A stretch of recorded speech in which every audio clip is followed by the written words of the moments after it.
আগামী ৩ থেকে ৪ কার্যদিবসের মধ্যে গণভোট আইন করা হবে বলে জানিয়েছেন আইন ও বিচার বিষয়ক উপদেষ্টা অধ্যাপক আসিফ নজরুল। সংবিধানে নির্দলীয় তত্ত্বাবধায়ক সরকার ব্যবস্থা ফিরিয়ে দিয়ে রায় দিয়েছেন আপিল বিভাগ। আজ বৃহস্পতিবার ২০ নভেম্বর প্রধান বিচারপতি সৈয়দ রেফাত আহমেদের নেতৃত্বাধীন ৭ বিচারপতির পূর্ণাঙ্গ আপিল বেঞ্চ এই রায় দেন।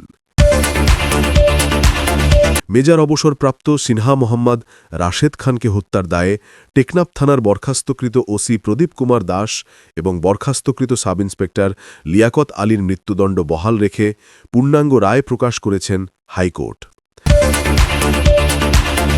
ভাঙ্গায় ১৬ চেয়ারম্যান সহ আওয়ামী লীগের ১৭৭ নেতাকর্মীর নামে মামলা।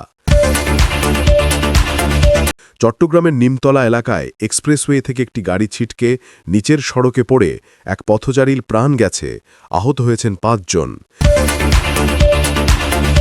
ডেঙ্গুতে আরও ৪ জনের মৃত্যু, হাসপাতালে ৭৪৫ জন।